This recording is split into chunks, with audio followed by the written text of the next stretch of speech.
We are talking self-talk. If you're afraid of silence and you're afraid of sitting there with your thoughts, then I think this might be a very, very good show for you. How much do you want to encourage and support and love when you communicate with yourself when you're feeling vulnerable? The thing that I was trying to fix about me wasn't really something to fix. Maybe you just need to understand and know yourself and know that voice and know the thoughts and understand that that's you. You may notice a tendency to motivate yourself and encourage yourself by beating up on yourself. Well, guess what? That's actually not going to help you long term learn to have a peaceful, nourishing environment where you enjoy living on this planet. Everything starts with your breath and how you can control these things with your breath. I believe that we are actually born with a manual, and the manual is internal.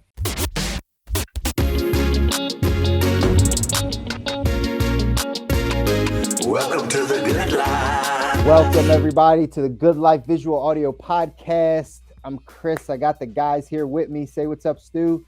What's up, y'all? Kabi, say what's up. What up, doe?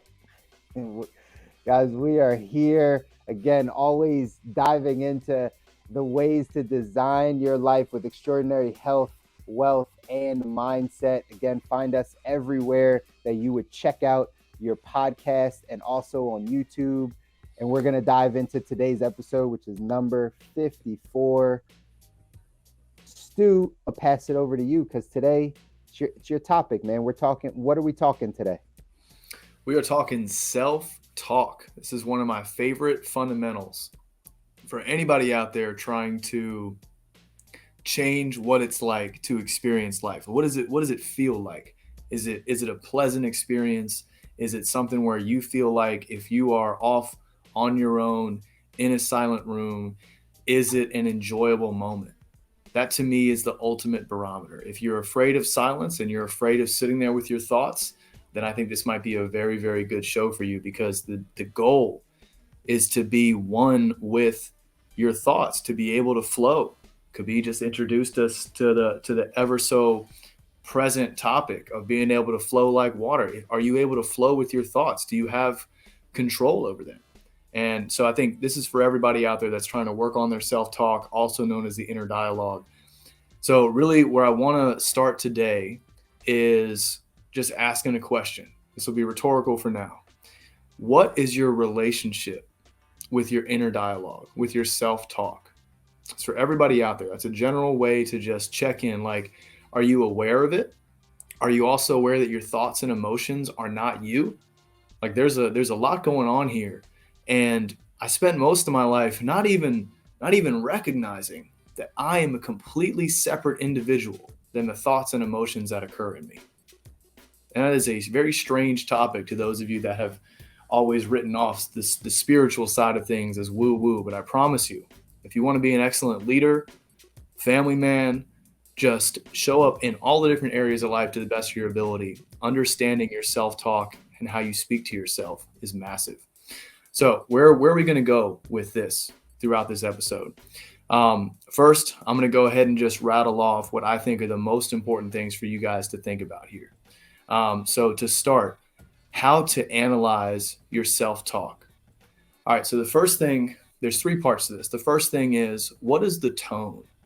When you are sitting there with your thoughts and you go through the day, what is the tone? It's going to change. Is there an average thing? Is it a positive charge, a negative charge? Is it encouraging? Is it, what really goes on? Is it this stick type thing where you're beating yourself up, or is it a carrot where you're incentivizing yourself?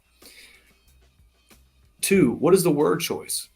Words mean a lot of different things to a lot of people. Those that know me know I'm pretty much a sailor when it comes to how I talk. I could use the F word in a variety of different ways.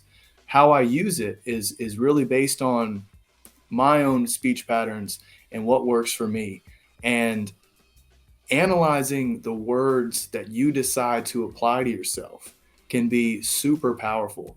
I know people that are out there saying all kinds of just harsh things on themselves to get themselves to change out of a stress, out of a berating type motion. And there are others that are very peaceful and forgiving with themselves. Where do you fall in that spectrum? And oftentimes you'll realize that whether it's the tone or the word choice, those are two great ways to start by just analyzing what are these thoughts and emotions that are coming through. Because once you analyze them, you can begin to make adjustments, but you can't do that until you understand your patterns and your triggers. And the third thing, so we got tone, word choice. The third thing is the result. What is the resultant emotion that comes from how you talk to yourself? What is the resultant action that comes from how you talk to yourself?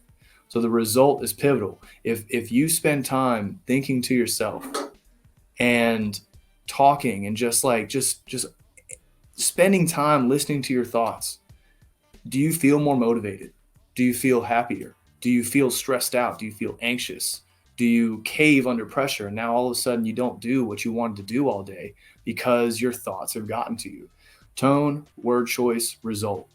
That's three places to start when it comes to analyzing your self-talk, because you can't make a change in what it's like to experience your headspace and your dialogue until you understand it. So, leads you to the next question. What can you do to actually change it? Number one, let it out. This is the most commonly known piece when it comes to trying to change your inner dialogue.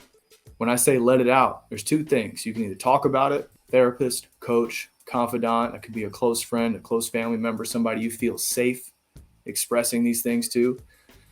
Second thing is a journal where you don't need anybody. It's the ultimate independent way to put your thoughts on paper, look at them, visualize them, see them, slow what's going down. For those of you that are watching this that deal with overwhelm and anxiety, slow what's going down up here by forcing your hand to write it out. Typing notes on like a digital platform. Yes, you get to see what you wrote, but the thing is, you don't get the same feeling as taking your thoughts and having them go through your body onto a page where you're forced to slow down and really process it all. They're full sentences is my recommendation, so that way you can begin to articulate what's going on. Jordan Peterson is an excellent reference on how important it is to learn how to read and write so you can think better. Well, if you want to think better, I would say read, expose yourself to new ideas, and even more importantly, in this case, let it out. Write it out. Get it in front of you. So what can you do to change it? Number one, let it out. Number two, get comfortable with silence. This idea of silence has always been fascinatingly powerful for me because I used to avoid it like the plague. I used to always dive into video games, to stimulus, to just having to have somebody else around me. And for an only child in the woods, I would do anything I can to stay away from quiet. There's plenty of opportunity in the middle of the woods, I promise you. Now, what are some of the benefits to getting comfortable with silence? What do I really mean by that? I mean getting comfortable listening to your thoughts. What happens when there's no screen in front of you? What happens when no one else is around? When you have no music playing? That is when you begin to really force yourself to deal with what's happening in my head. What are my thoughts? What are my emotions? Time alone is really what we're going for here. And what are some examples of this? You can find a beach, a mountain, park bench, hot tub, walks alone, runs or workouts without music. You can find a variety of these things. But time alone with nothing coming in, cut the noise, as Kabir says. Cut it all out. Get comfortable. So that way the only thing that's happening is you getting present in the moment and listening to what's going on up here. If you don't take the time to practice this, to practice listening and getting comfortable with your thoughts, how could you ever analyze it? How could you ever get better at it? This is a fundamental thing. Silent meditation is a very powerful thing you can do. So far, what can you do to change it? Let it out, get comfortable with silence. Number 3, determine where the pressure is coming from. This one becomes a little bit more abstract if you're new to therapy, coaching, or just thinking about your thoughts. Oftentimes there's verbiage around overthinking. Don't think about your thoughts. You're just going to make everything complicated. Well, if you don't really like what's going on in your head right now, thinking about your thoughts is the way to burst through that wall and actually begin to experience what it's like to get present and to get comfortable with what's happening in your head. So determine where this pressure is coming from. And sometimes you may be able to associate it with a voice. Maybe when you go to play video games and you feel some type of shame about doing this thing that you love, maybe that shame is coming from someone outside of you. Maybe someone that has tried to raise, condition, or program you. Maybe it's a parent. Maybe when you feel shame about going out to have a drink because perhaps you were raised by a extremely religious background where alcohol was completely forbidden. Maybe you have shame around that. Where does that voice come from? Anytime you don't like or even do like a certain part of how you're talking to yourself, here's your invitation to try and figure out where that came from. Was it a parent, a partner, an ex, a sibling?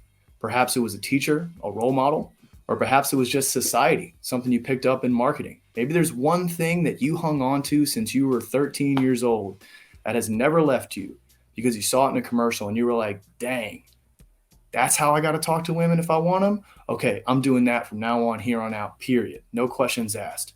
Go back in time and figure out where this pressure, where this voice is coming from. By determining the source, you can determine whether or not you align with that person or society's priorities.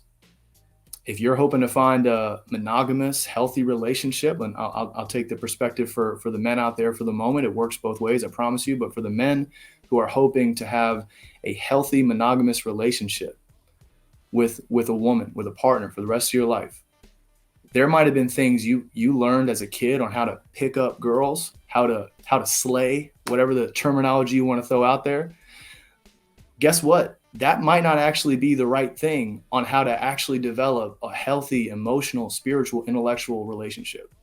So some of the things you might have learned early on can really like pick up and just affect and get in the way. So determine the source and determine if their priorities align with you. Do you want that source's opinion in this area? Is it a helpful guide or is it a source of shame in something that you are naturally drawn to? Let's see.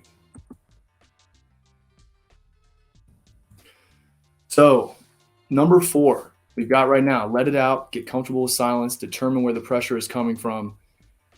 Number 4, walk with your inner child.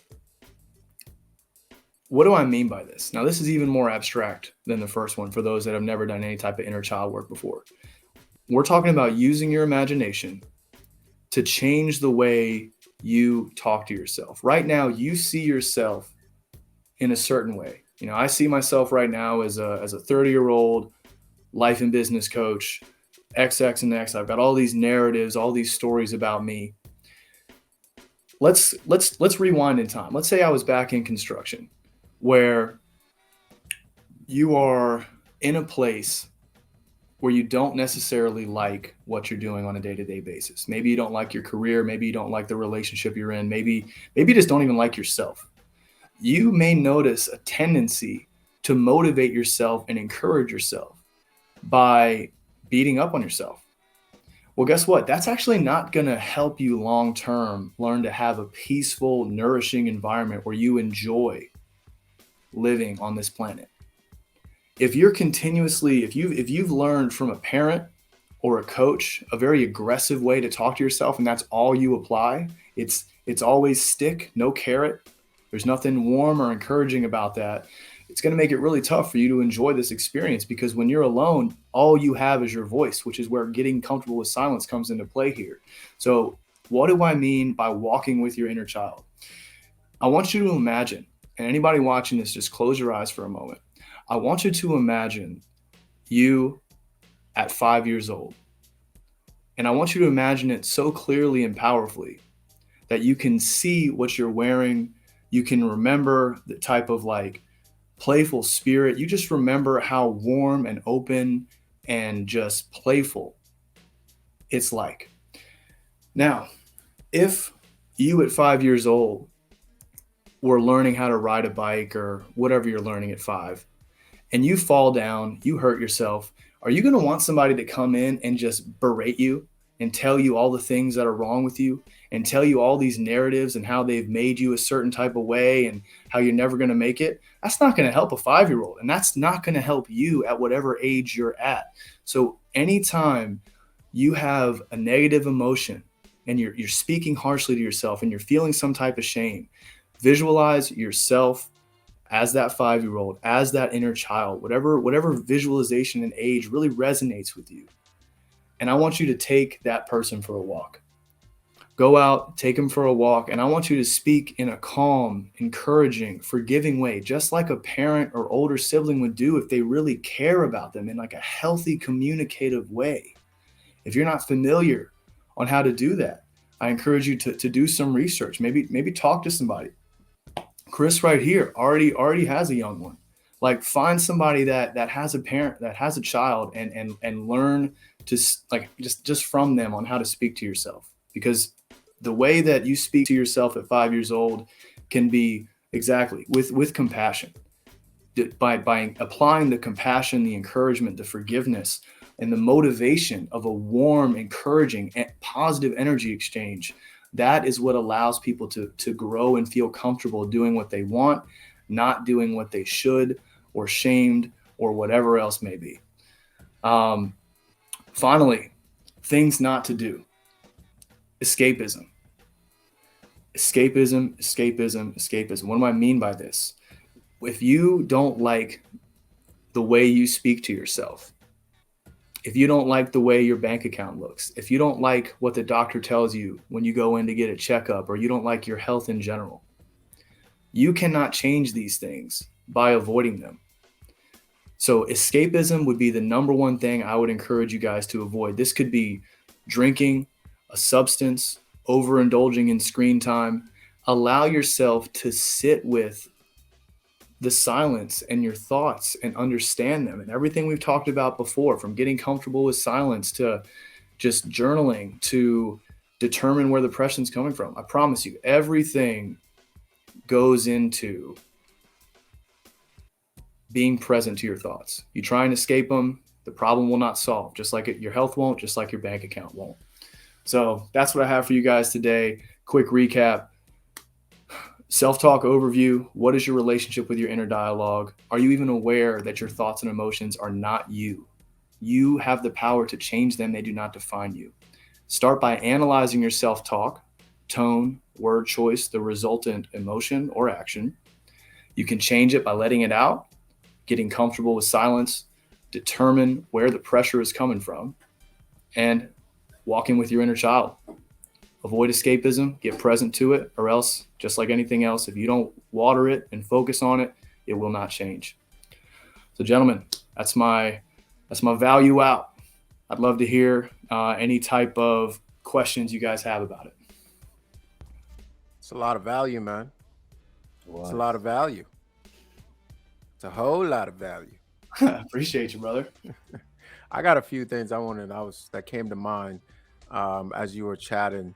Some things that were very illuminating for me, and I realized that partially why they were illuminating is because I'm kind of looking at it a little from a slightly different kind of cultural background. Especially the walk with the child.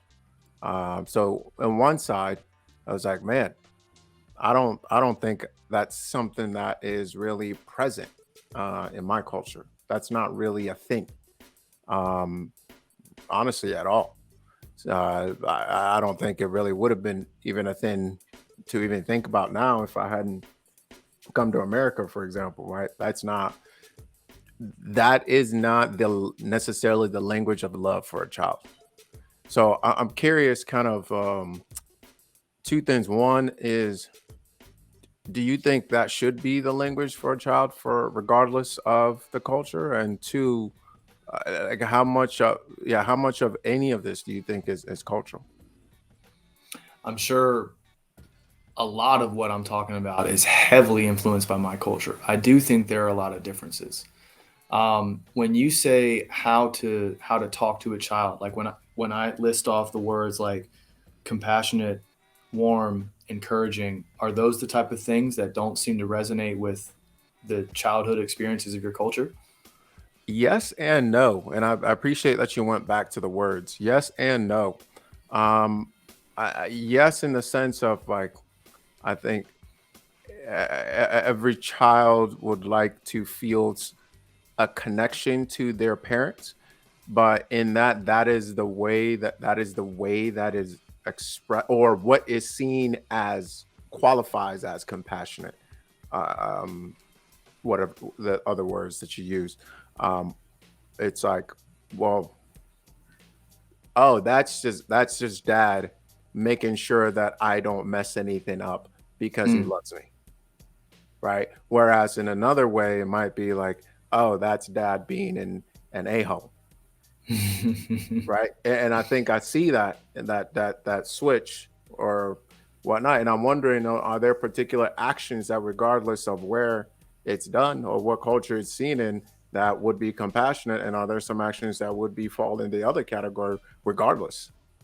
I think you hit the nail on the head. Like, there are some cultures. Let's go to an extreme. There are some cultures that support the spanking of a child. There are some that see it as this crazy abhorrent thing that we will never ever do. And it's up to you, I think, to figure out what is the balance between the carrot and the stick. How much do you want to encourage and support and love when you communicate with yourself when you're feeling vulnerable, which is where the inner child exercises really come into play.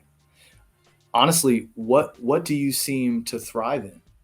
If these words of this warmer nature don't necessarily resonate because you come from a background of okay, when dad's being a dick, dad's being a real dick because he's trying to get me to not mess up. He's literally, like, from the outside perspective, surface level, he's kind of being an asshole. However, what is his intention? His intention is to help me grow, etc. So I think with this particular exercise, when I talk about the warmth that you give to yourself, it's for those who have a tough time having balance. If you're always beating yourself up, if you're always being an asshole to yourself, when do you have forgiveness and grace and compassion towards yourself? I think balance is key because there are definitely times, and I think men can relate to this a lot, especially in a athletic environment or something as harsh as a construction or military environment. Sometimes we thrive when we talk shit to ourselves. So the question is, are we able to go back and forth? Are we able to actually stop and love ourselves in a warm way? Because you can show love in that harsh, jolting manner. And a lot of us have experienced some part of that. But chances are there were also times where maybe from time to time your father or your mother were compassionate, they were warm. So it's a bit of a balance because when we start to get into cultural differences and also the differences between different families, we're actually talking a little bit about generational cycles. Do you wish to parent and speak to your children the same way that you were parented and spoken to? Is the balance something that you want to tweak? Was the balance spot on? And I think that's a question we all have to ask ourselves. I think I know I can probably say, in my own opinion, I think my mom was incredibly over the top warm with me all the time. My dad was on a bit more of the other side of things. Together, as a unified front, I got some level of balance. I would have liked to have seen more balance from each one of them, but that's just a lesson learned that I have. So I think at the end of the day, the way I structured the exercise is if you speak to yourself with that compassionate sense, that would be a really great exercise for those who struggle to talk to themselves with compassion. Does that answer your question? Yeah, and I appreciate that. I think you brought up some really good thoughts to think about. Do you want to repeat or do things exactly the same way? I think probably most people would say no. Most people would have some sort of tweak that they want to make. And I think that's just the nature of life, right? The double helix of DNA, right? It's never going to go straight up. Yeah. And I think oftentimes what I've noticed is things can potentially go wrong when someone wants to do the exact opposite. If your childhood was like relatively solid, there were a couple of things here and there. If you make a massive tweak, you have to understand that with each parenting methodology, there are pros and cons. pros and cons, balance all the time. Being aware of the pros and cons and how you were raised can help you be aware of the pros and cons and how you want to raise your own kids. Such an important conversation, Stu. I'm glad you're bringing it up. Just even on the parenting side of things, it's something I deal with and I struggle with because I'm aware of how I was parented and how my wife was parented.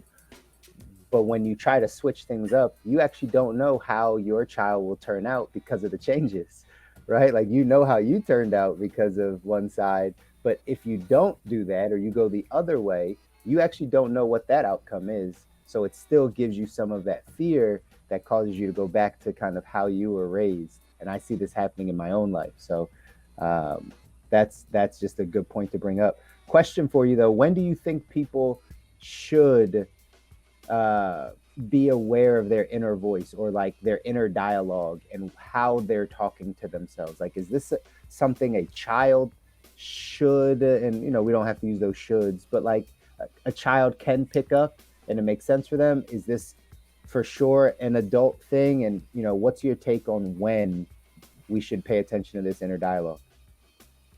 I like how you had some hesitancy with the word should, because I can tell you there are things that my buddies have figured out about one area of life 5, 10, 15 years before I did. And there are things that I've figured out seemingly before them.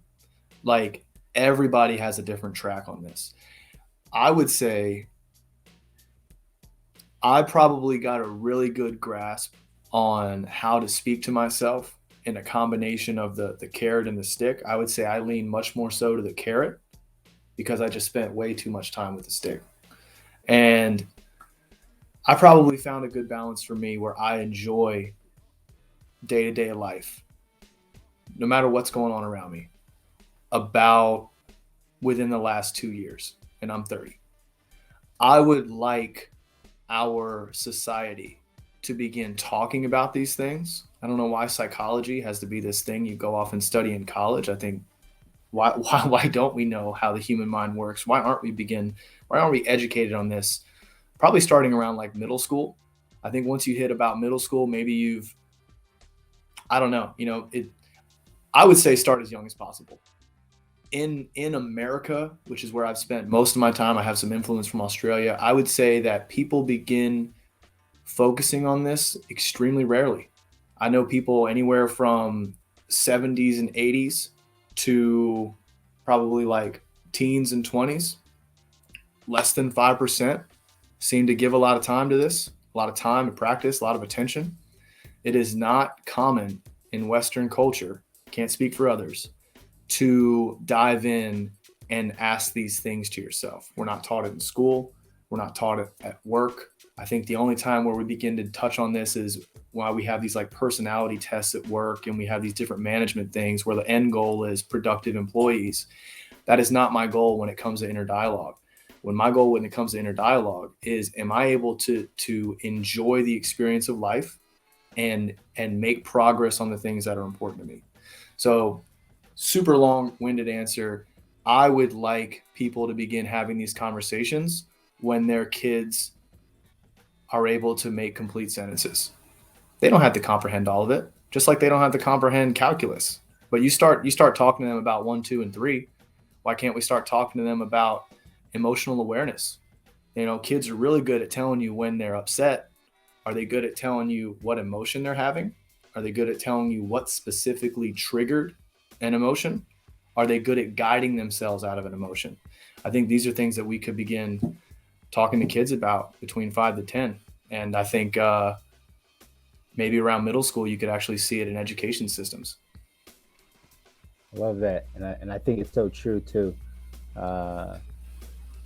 It's just we posted something on my Instagram. I don't know if you guys posted also that Jay Shetty clip, and he talks about being a monk and seeing this over in India, I believe, where he said he saw this young kid monk, right, like a 10-year-old or something, teaching other kids for their first day of school about breath.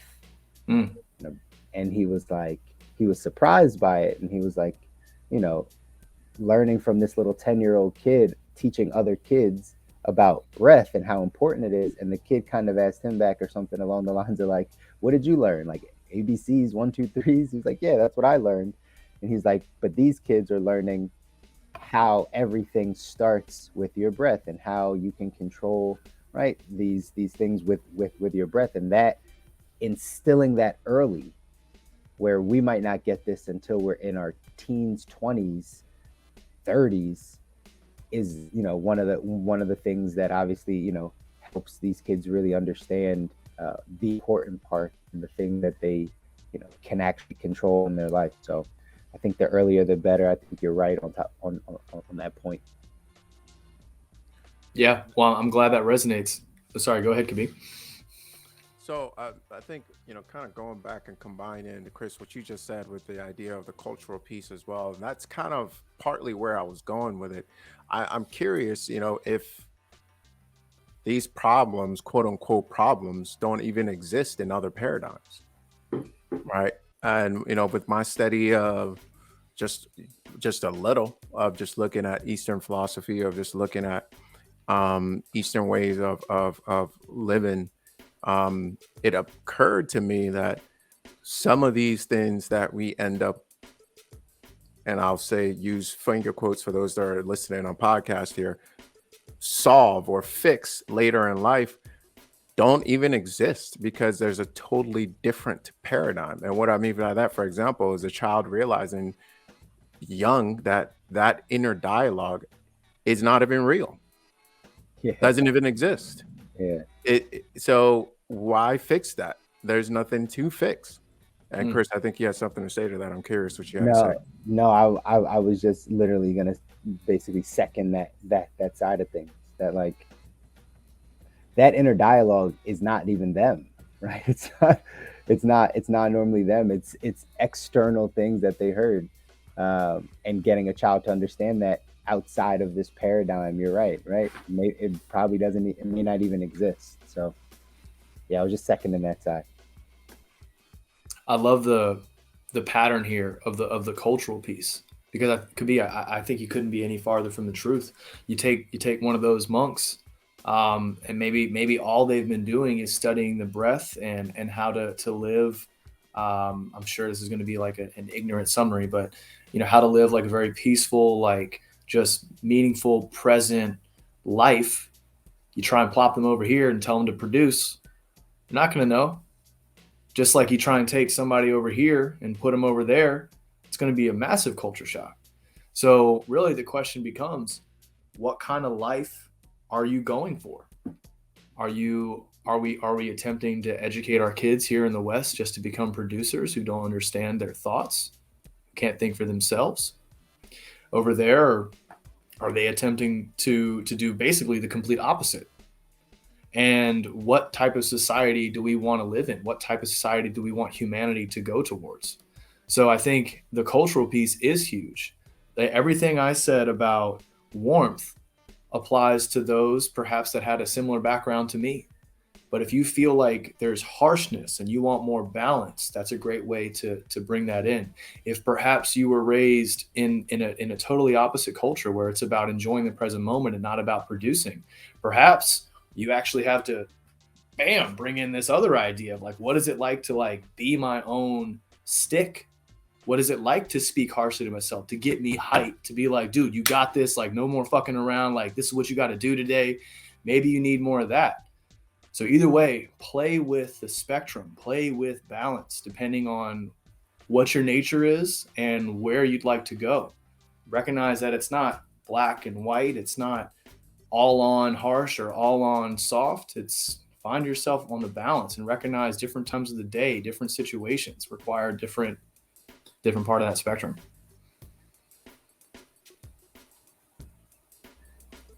Solid, man. That's solid. I don't know if Kabir, you had any other questions. I would love for Stu to kind of elaborate a bit more on the ways to let it out, because I know you mentioned journaling, but when you start to realize your inner dialogue, what I feel like there's a process of letting people getting it out, right? You know what I mean? Like understanding how negative that self-talk is, right? And actually getting it out there. So like give the people a couple things of like, how do you really let it out, and what maybe might they be feeling if they're trying to let it out and it's not working for them. There's like a writer's block that can occur with journaling. That seems to be the number one reason why people don't start journaling and make it a habit. Um, you have all these ideas. Like let's go with this writer's block analogy. You have all these ideas to write a book. There's just they're flooding in. It's too much. All of a sudden it's dry. You've like taken yourself out of your flow state, and you're trying to like make this thing some type of process. I would say when it comes to anyone that's for the very first time, no matter what age you are, no judgment. You know, I've got a range of clients from like 17 to 54 right now who work on some of these fundamentals. Does not matter. No matter where you're at, if you are just now beginning to realize that your inner dialogue is a thing that is not you, it's fantasy, it's made up, it's totally separate. I would say step one, spend time in silence. I think I began to make the most strides when I moved to South Florida, and I did not really have any close friends when I first got here. Like that meant I spent a lot of time alone. I did have a lot of escapist tendencies. I would dive into video games. I would try and go out and socialize and be around music and people and things like that. But you can't do that all the time. You go broke. I don't care what you're doing. So eventually I go for a workout and then I sit in the hot tub. And dude, there's something about like the white noise of like the water and things like that in like a hot tub where you're just sitting back and you have nothing else to think about except your thoughts. Like that's all you can hear. I think start by just spend time not running away from it. And then from there, you can begin to play with those things. Then transition into journaling or talking to somebody about it. And oftentimes, talking to somebody about your thoughts gets harshly labeled as gossip, because a lot of times before you've begun to finally like heal, you're very affected by the people around you. So everything that's going on in your world is somebody else's fault. Diane at work, God, I can't stand that chick. Like just at least begin to talk about it. There's a lot of like things saying don't gossip, but sometimes if that's what's like rampantly on your mind, allow that out to someone where it's safe, where you're not going to start spreading people's business, and you can just begin to just talk about what's going on in your head. You allow another person to bring their sounding board, to bring a third party perspective. So now you can begin to identify like, oh shit, okay, I'm this one person. I have this thought stream. I'm gonna air this out to where somebody else can come in and give me another perspective on it. Now you're looking at it from two angles. And then from there, you can begin to problem solve. Do I really think Diane's the problem with like why my marriage is screwed up at home? Or like, who knows? Like you'll just begin to realize that a lot of this stuff doesn't make any sense. We make all these assumptions that we take them for true until you tell somebody else about it and they give you a different perspective. And you're like, dude, how did I come up with that assumption? So I would say start with silence, start talking about it with somebody else, and then go to journaling. That's how it worked for me. I think there are plenty of other people that are so against opening up that I would say start with journaling. And if you're feeling that writer's block around journaling, just literally, I only free write when I journal. I don't do prompts. I know a lot of people that do prompts. That's cool. I'm really hoping that works for you. It doesn't really work for me that well. I title, it's either morning, afternoon, or evening journal. I put the date, and then I start writing. If I can't think of something to write, I'll literally write. I can't think of anything to write. There has to be something on my mind. Next thing you know, like I just go in. Like just there was this writer that was asked, how did you come up with all these different books throughout your lifetime? And he said, I forced myself to write 500 words a day. Like not just blah, blah, blah, but like something with a little bit more thought than that. And all of a sudden things will flow from there. It's a very natural process. I think that might be some of the entryway into this work. That's awesome. That's awesome, man. I think you definitely laid out quite a bit of like I said in the beginning, a lot of value for some folks to pick up and go to work on. Um, and I to add, or share my experience from my perspective and what's worked for me. And we can all agree that not everything we share works for everybody for sure. Um, Facts. so there's a few things that, as that I look at my life and I look at where I am now and some things that I've tried.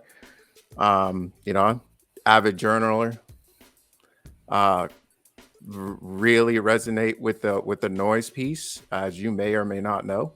That so much so that I literally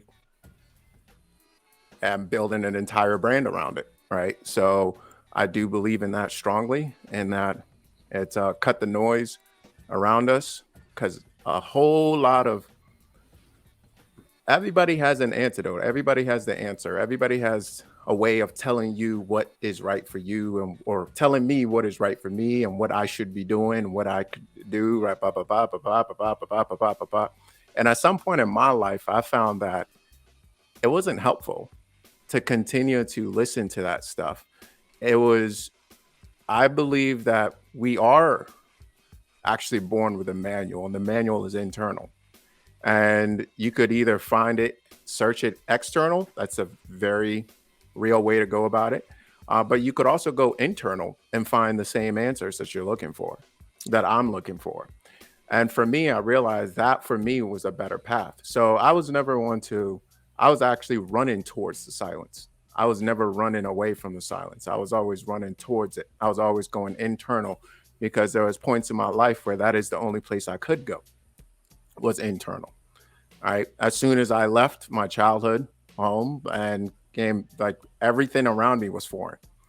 Everything around me was foreign. So the only place I could go was internal to seek for my answer. So, take everything I say with a grain of salt.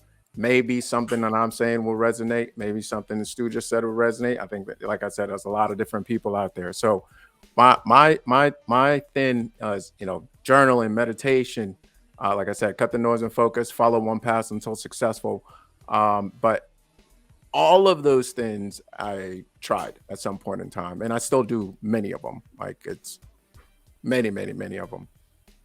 The thing that really made the difference for me was a paradigm shift of realizing that, or coming to a place where the thing that I was trying to fix about me wasn't really something to fix. Hmm. Right. So I think that's what I'm trying to get across when I say what I'm saying, is that I realized that maybe there isn't a problem. Maybe I can just observe all the wild, weird, crazy, loud noises that are in my head and the voice in my head, and just let it be. Maybe that's just all it is.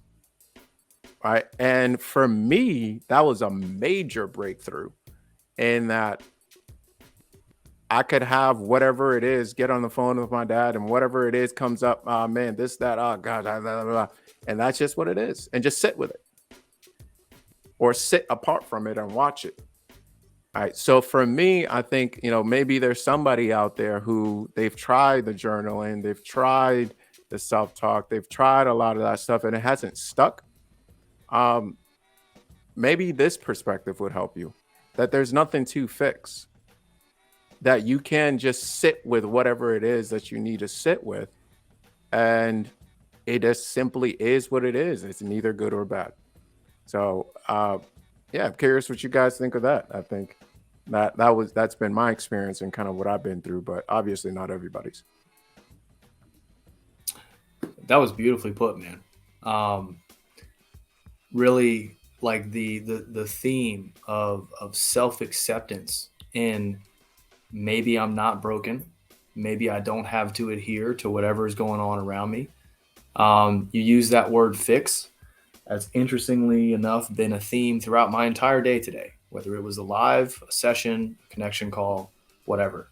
The word fix keeps coming up. There's like this underlying, almost dark natured tone that seems to come about when we view ourselves and we think about who we should be, And clearly, if we're not who we should be, which is this made up thing in our mind,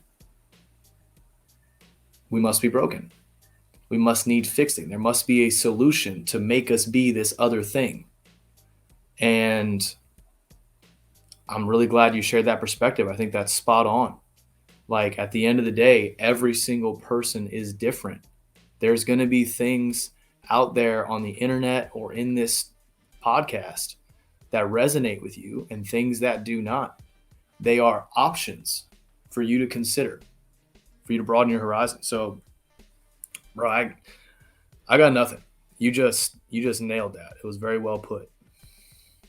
Yeah, I mean, again, I'll second that. Also, Stu, for could be maybe you're again this notion of like we have to fix something. Maybe there's nothing to fix, right? It's just you, Maslow's hierarchy of needs, right? Self-mastery, top need, self-awareness, right? Knowing oneself. Maybe you just need to understand and know yourself and know that voice and know the thoughts and understand that like that's you. If that's hindering you from doing something you want to do, then that's probably where we're having the conversation about what Stu's talking about and how to change some of that. But if it's not hindering you from getting to where you want to be, then that's you. You should embrace it. I believe that I follow that 1,000%. And I think that helps us figure out our course a bit better. If you just are confident in hearing your voice. I was overhearing this at a restaurant I was at where a lady was saying like, I don't trust my judgment anymore. I'm like, well, that's a tough place to be, right? Like, you don't trust your own judgment. You don't trust your picker. You don't trust like how you think about things. Well, then who do you trust? That means you're going to start trusting other people. That means you're going to trust outside, like external things to tell you that. And I think that's what we're dealing a lot with. And we can flip it all around by, again, knowing our own inner dialogue and knowing that voice so we can trust ourselves. So I follow. Stu, I got a question for you, and but Chris, actually, for not actually, but from my perspective, actually, I don't think that's you. I think that may be part of you, maybe, but I don't even know if I can identify what who is that? Because when I listen to that voice, that voice isn't me, because that voice says some things that where did that come from? That wasn't me. Right. So I'm not sure that I think that's kind of what I'm saying. I'm not sure that is me. That may be. I don't know what that is. I have no idea what that is. But to your second point, I don't think it's necessarily it. Is it a problem? Is it not a problem? Is it hindering you? Is it not hindering you? Well, it's kind of like when you're with somebody that's like, it's just like, I don't have a good analogy. Let me just say that. I don't have a good analogy. I was going for it. I don't have anything. But what I was going to say is kind of like maybe as a really good basketball player, right? When you start playing, that ball is like, you notice it. It's like there. It's like, I got something here. When you get really, really, really good, I would imagine, because I can't hoop worth anything, I would imagine that you don't notice it anymore. That ball isn't necessarily you, but it feels like it's just there. I do whatever I do with it, right? That's the way I'm kind of seeing it, right? So I and not necessarily to say that anything that's been said is wrong or incorrect, but just to offer my perspective. That's why we're here, right? To offer our thoughts. And yeah, and if anything you guys have to say about that, definitely go for it. But Stu, my question for you is, if somebody wants to dive a little bit deeper, are there any resources, any books, any YouTube videos, anything like that that they can maybe dive into a little bit more? Diving deeper into self-talk, what resources are there? I'll jump in really quick because I actually know one that I give to people. It's called What You Say When You Talk to Yourself by Dr. Shad Helmstetter. It's a mouthful. What You Say When You Talk to Yourself by Dr. Shad Helmstetter. That is a book on inner dialogue, self-talk that I've read, that I've given to people that definitely can help identify some of those things. So There's one. Thank you for that. I would say I'm going to go with 3 different book recommendations, but I'm going to put this out there to literally everybody. If you find someone that excites you and stimulates the way you think about how you speak to yourself on Instagram, on YouTube, on social media in general, follow that person. And every time you follow one of those people, unfollow somebody that takes you away from learning something or cultivating like a higher energy or a higher self view.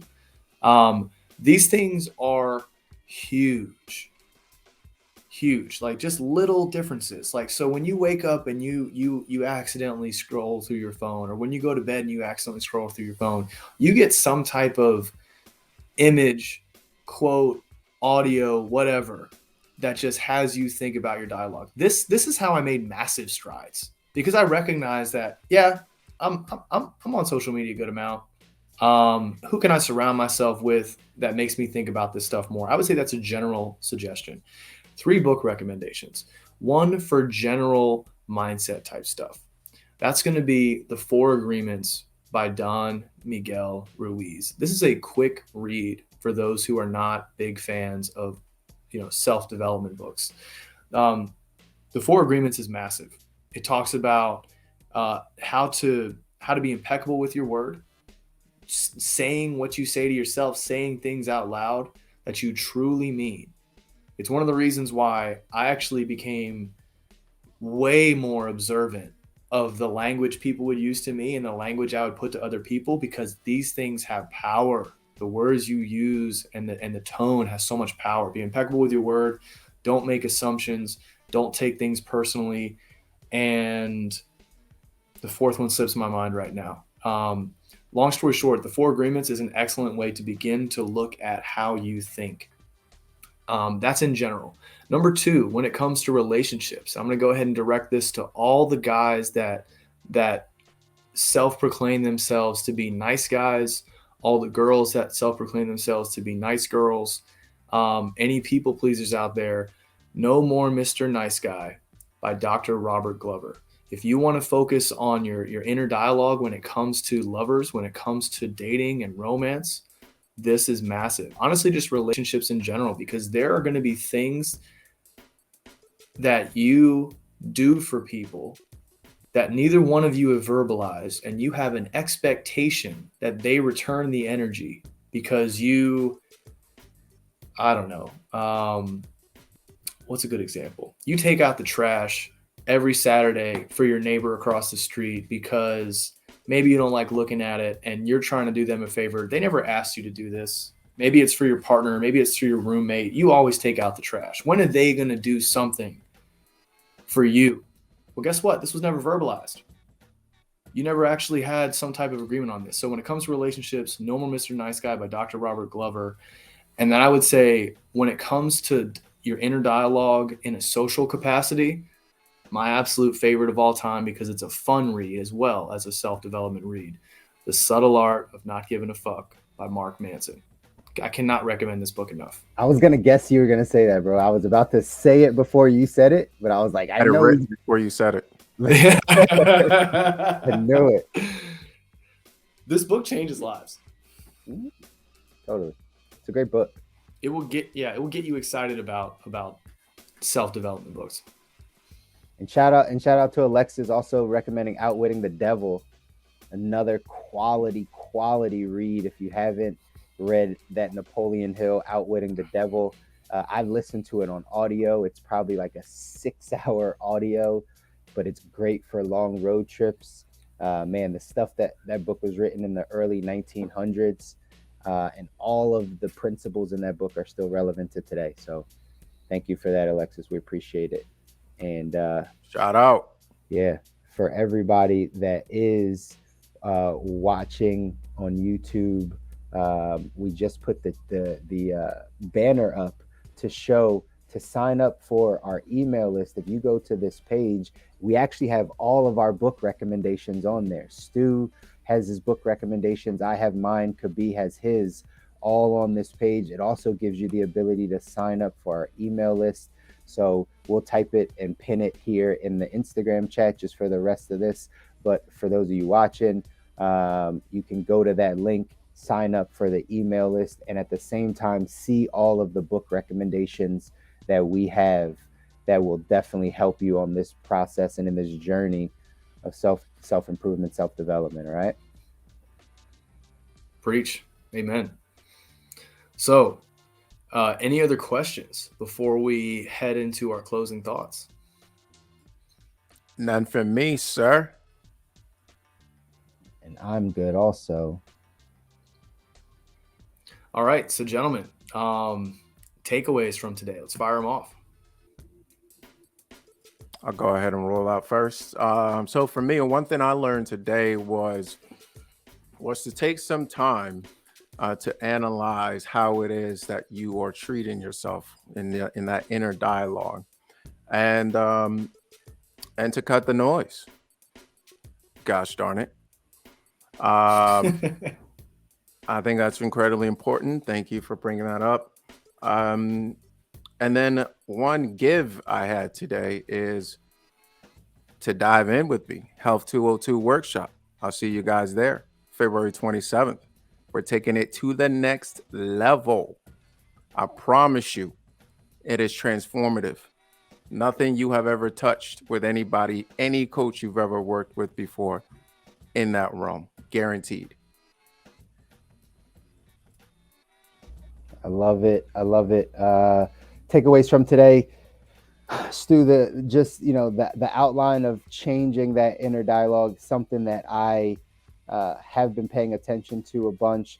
But the thing that resonated with me the most is just getting comfortable sitting in silence, right? Just getting comfortable sitting with your thoughts, just getting comfortable sitting with you. I'm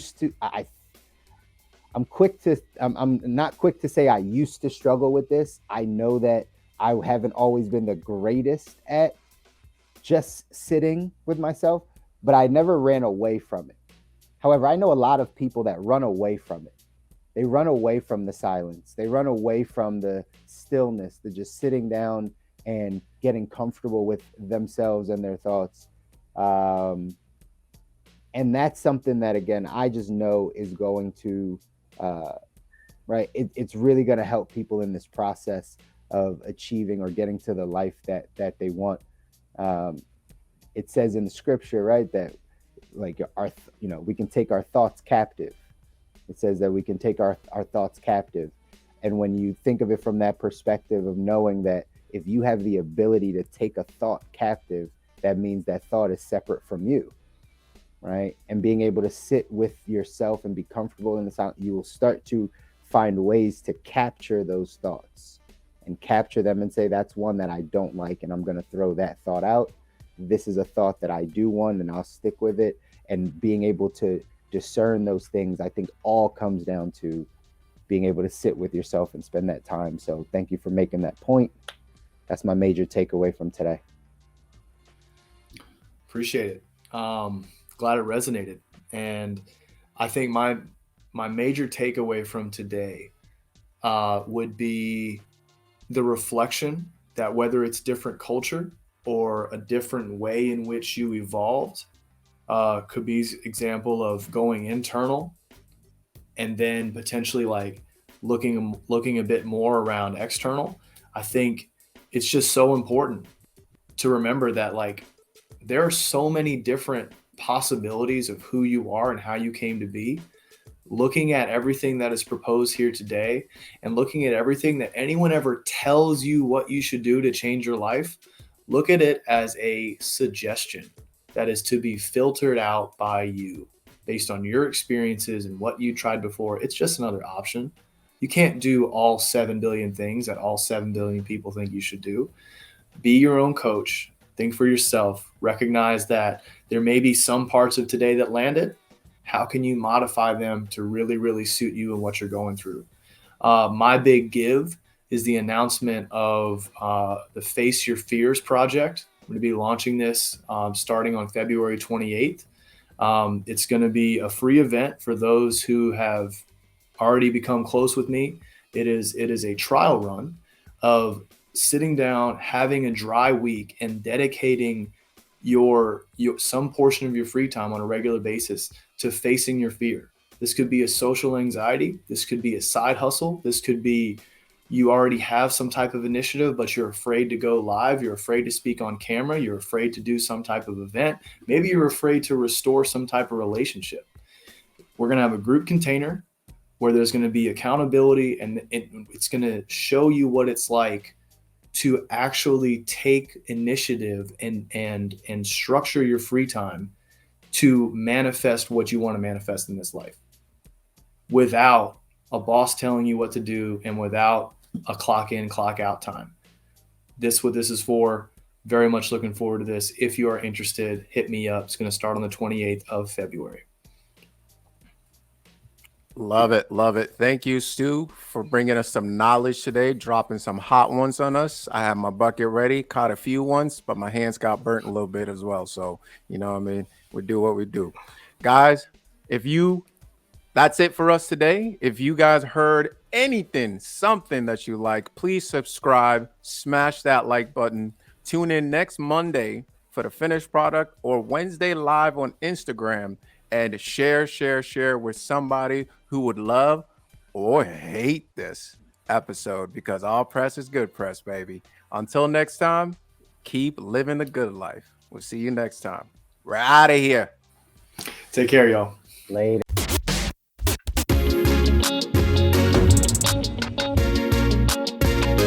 Welcome to the good life.